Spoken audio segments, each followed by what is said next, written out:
guys, Anthony here from XXX RC Garage, and just wanted to go over some stuff. I know the guys who crawl will know this to be true.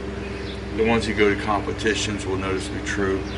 This is more for the new guy, and the reason I'm doing this is because I know when I first got into crawling, I wanted to jack mine up like a monster truck, not realizing that, well, monster trucks flip over, especially when you're trying to crawl up inclines. And I'm going to show you something. Now, if you watched my last, well, not my last video, if you watched the video with the GEN8 crawling, which is this one right here, you can see how low it sits. It sits like a stock vehicle. And the reason is because you got to keep your center of gravity low. Now, will it bottom out? Yes, it will. But the key is when you're doing an incline or doing a side rock crawl, you're not going to roll over. Case in point, I just put this together just for more of a ha-ha than anything else. And the reason I'm saying this is because technically the servo and transmission won't hold up to the big tires that's on this truck right now. But this is a base SCX10 truck. Let me show you. This is a base SCX10 truck, and what I did is I added a lower motor mod to bring the pan, the skid plate, from up here by the chassis down here to bring the weight down. And of course, what that does entail of is then it makes the drive shafts, when you're trying to make it a more of a taller monster truck, more even and not going upward, because you're going to lower your shocks down to jack it up higher. A lot of guys will do that without adding this, and then leaves the motor and transmission way up here, and so what ends up happening is you end up with a rollover truck that's so easy to roll over. Now, I do got big tires on it because I was just trying to be a little funny. A lot of times you guys are going to be running these or 2.2s. And some of the newer trucks that have a chassis mounted servo, this doesn't work. And the reason I'm telling you this is because you need the servo mounted on the axle. So when you're dropping the axle, the servo goes with it. So what ends up happening, like with the GEN8, TRX4, and even the SCX10 2, when this is way up here, that means you're going to have a longer arm that's going to have to go way up. And another thing that happens too is when you start flexing, your wheels are going to start turning. And so that becomes a problem. So like, this is an SCX10 here. Now, sorry, the SMT10 monster trucks that you see, which would be like the Gravedigger and so forth, this is actually one of those chassis. Now, I made it into a mud truck, but as you can see, with the axle we're using, the servo is mounted here on the axle. Okay, so another thing what I did too for rollovers is I did extensions, and to give it more of a wide stance. But this is a mud truck. This is not a crawler. Even though it's got some great flex, it's got great flex, but it's still a mud truck, not a crawler. Case in point, this is a TRX4, what would have been the Defender, but I put a Jeep body on it from Proline. Now, so even though I really have no suspension basically here, as you can see, but what I do have is drop, which gives me my flex. So that's what you want in a crawler. And yes, all three tires are still touching the ground, and I'm 3 tires high, which would be a little bit higher than 1.9. So what happens is you need a truck that's low to the ground. Yeah, it's going to bottom out, but the thing is that's where your winches and your buddy ropes and stuff like that, if you're doing a comp, kind of help each other. If you watch my videos, you'll see on the comp that I was running the Gen 8. Let me show you that. On this Gen 8, the only thing I did to this since I got back was actually added the roof rack and the light bar. Didn't do it for the longest time, but when it rolled over a few times, it got some beat ups and scratches, and I figured, well, the body's got some scratches and beat up, and you know, it's just one of those situations where I may end up, you know, getting another body down the road. Now, one of the things I'll did if you watched from the video is I ran my winch line over the roof here, and I had a bungee that connected and clicked. Now, two reasons why. One, that gives the winch quick response if you need it, pull yourself out or to pull someone else.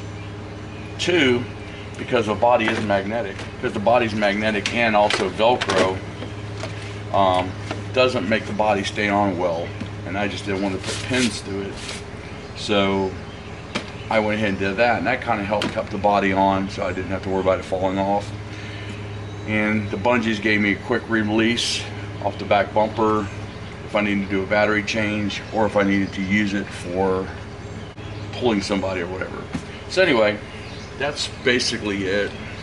I don't know, still kind of trying to get this roof rack to grow on me. I tried a TRX4 Sport or TRX4 roof rack, but I wasn't too happy with the way it looks. Plus, I didn't really want to cross-breed this truck with parts from a TRX4, so that's why I went ahead and took this off the Gen 7 and put it on here. Also, this is a compartment that I put up here that you can open up, and I got my winch remote up here right now. Now, if you want to know what this is kind of something simple. You could take a lot of old containers, kind of like this container here that I got. There's body parts in this. Anyway, you can use a container like this that a servo comes in, paint the inside of it, and you can mount it on top of the truck as a carrier. I don't know if that's going to fit in there or not, but you can mount it as a carrier.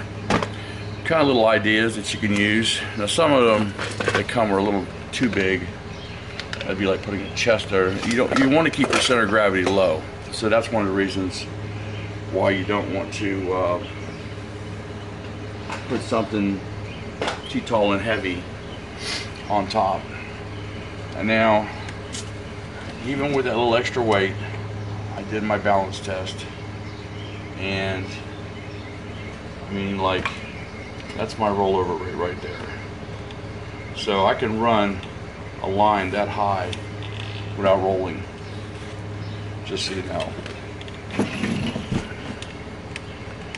Which basically gives me pretty much 3 tires. So she's right out of balance of almost rolling over. So as you can see, she's almost at a tip point. But the thing is that's a pretty crazy incline, as you can see. So anyway, that's pretty much it. Now, a lot of guys want to know, like, what did I do different to this truck? One, well, tires and wheels, these are good, and these are incision wheels, and I just noticed my front tire's loose. These are incision wheels. Ooh, they all need a little snug.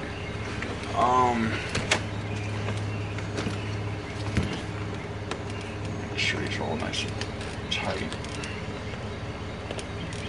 Now, I'm not using the drill other than just using for torque. So anyway, so what did I do this thing for a comp? Well, one, this is stock bumper, and I drilled it out, and I actually installed the winch. Back stock bumper, and I just took the Yeah Racing spare tire rack off, screwed it through because this plastic's pretty heavy duty. Let's get inside the truck. I'm gonna tip this thing up here so you guys can see what's going on with this truck. Now, I got a lot of lighting on this thing, so I gotta watch for my wires. But the interior technically is an old axial Wrangler body that I cut and modified and literally used Gorilla Tape to glue and taped it in, and taped it in tight enough so dirt and mud wouldn't get in during the comp. So what did I change out? Well, right now that is a 1080 Hobby Wing ESC. I took off the other one, and it was on my own personal reasons why I like something that I can program brakes. That's my winch controller mounted on the fan hoop that goes from the cross members. Still have the stock motor, however the stock motor will be leaving soon enough. I did pick up this motor here from Awesome RC Cars, Indian Trail, North Carolina, or / Monroe, and this is a 17 turn radon Reedy motor. It's a new crawl motor that came out by Reedy. Comes really nice all packed in a kit here. Now the reason I didn't put it in is because, one, I still wanted to see what the original motor would do, and it's still holding up. This is pretty much the upgrades, other than putting light kits in here. And I run a different radio. I run a Spectrum radio, so that's in here. And I wrapped it in a balloon just because I want to make sure I don't have any water failures. So, you know, you got light kits for the rear, which these are just blink when you make right or left turns. And this is the headlight with halo and servo. So I'll show you what I got in here for servo. Oh yeah, and show you something too, the protector. So the servo I have in here is I guess ESO or ECO, but anyway, it's a servo a buddy of mine uses, and he's been trying, and he told me, hey, try this, it's, you know, cheap enough. I think they were like 30 bucks. So I tried one, and so far so good. It's been a great servo. This skid plate here that I put on here, because they didn't have one available at the time, is an RC 4-wheel drive skid plate for a D90, and I had to bend it around a little bit to get it to work. I will put in a link. There is a new one out now, and I'll show you a photo of it that says 4x4 here, and it is actually made for the Gen 8 now.